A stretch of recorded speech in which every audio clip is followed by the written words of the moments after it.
नमस्कार दोस्तों, आप सभी का स्वागत है हमारे इस चैनल में। आज की कहानी का शीर्षक है पबजी गेम और मोबाइल की लत। मोहित ने कुछ महीने पहले ही 12वीं का एग्जाम पास किया है और उसे उसमें अच्छे नंबर प्राप्त हुए थे। लेकिन पहले कुछ महीनों से जब से उसने कॉलेज में दाखिला लिया है, तब से उसके पिताजी ने उसे मोबाइल दिलाया है। वह अधिकतर समय अपने मोबाइल में ही लगा रहता है। वो कॉलेज भी नाम मात्र के लिए जाता है क्योंकि उसका ज्यादातर समय व्हाट्सएप, फेसबुक और पबजी खेलने में ही निकल जाता है। पबजी का तो मानो उस पर भूत सवार हो गया हो। रात्रि समय में खाना बनाने के बाद जब भी माँ उससे खाना खाने को कहती तो मोहित का हमेशा एक ही जवाब होता, 5 मिनट के बाद मम्मी। और उसका यह 5 मिनट कभी खत्म ही नहीं होता। जब सब लोग खाना खा लेते तब वो 12 या 1 बजे खाना खाता और सो जाता।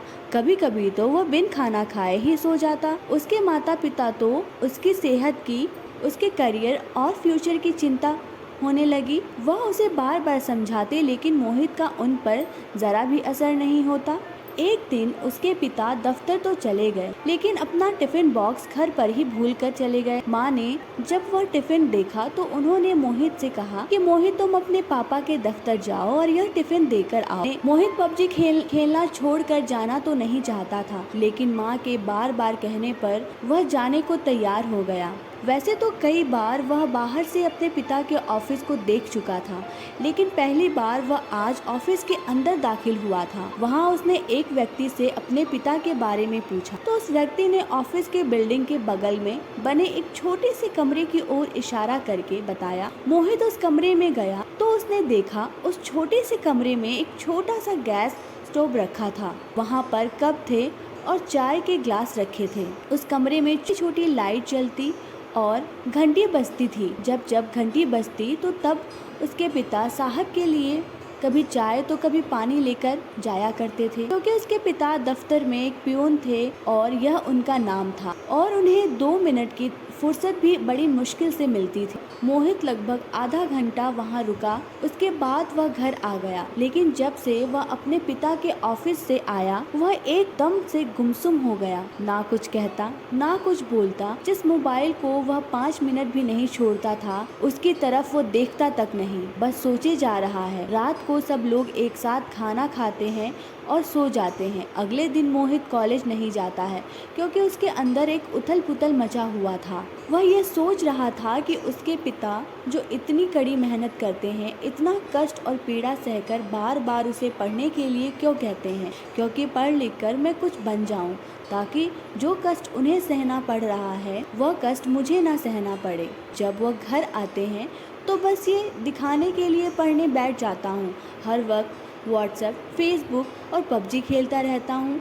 क्या ये सही है? मेरी माँ जो सुबह ना जाने कब उठ जाती है, वह दिन भर सारा घर का काम करने के बाद भी मोहल्ले की महिलाओं की सूट और ड्रेस क्यों सिलती है, ताकि वह कुछ पैसे जोड़कर हमारे लिए 2 वक्त का खाना, कपड़े और पढ़ाई के खर्च का इंतजाम कर सकें। हमारे माता पिता दुखों और कष्टों को खुशी खुशी इसलिए सह जाते हैं ताकि एक दिन पढ़ लिख कर हम कुछ बन जाएं, जिससे वह समाज में सर उठाकर शान से जी सकें। लेकिन उनको धोखा देकर, उन पर बोझ बनकर, उनके विश्वास को तोड़कर, उनके सपनों को चकनाचूर कर देना क्या सही है? मोहित ने आज फैसला कर लिया है कि जब वह पढ़ाई पर ज़्यादा ध्यान देगा, मन लगाकर जी जान से पढ़ाई करेगा।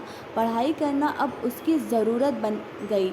सफलता पाना अब केवल उसकी चाहत नहीं रही बल्कि उसकी ज़रूरत बन गई। धीरे धीरे वह पढ़ाई में इस कदर रम गया कि आसपास कितना भी शोर हो उसका ध्यान नहीं भटकता था।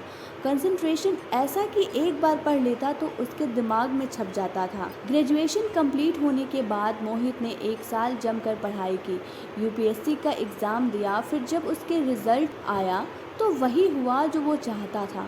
मोहित यूपीएससी में टॉप कर गया।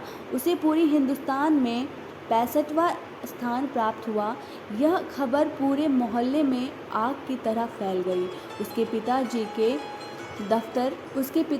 दफ्तर के बड़े बड़े लोग जो कभी बात तक नहीं करते थे, सभी लोग उन्हें बधाई दे रहे थे, हाथ मिला रहे थे, उन्हें मिठाई खिला रहे थे। उन्हें इतनी इज्जत कभी नहीं मिली थी। इतनी इज्जत और इतना मान सम्मान पाकर उनकी आंखों से आंसू झलक पड़े।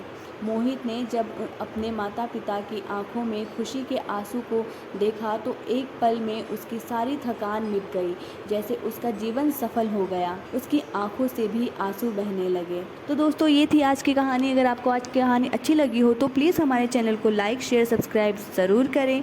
फिर से हाजिर होंगे एक नई अनमोल प्रेरक कहानी के साथ। अपना कीमती समय देने के लिए बहुत बहुत धन्यवाद।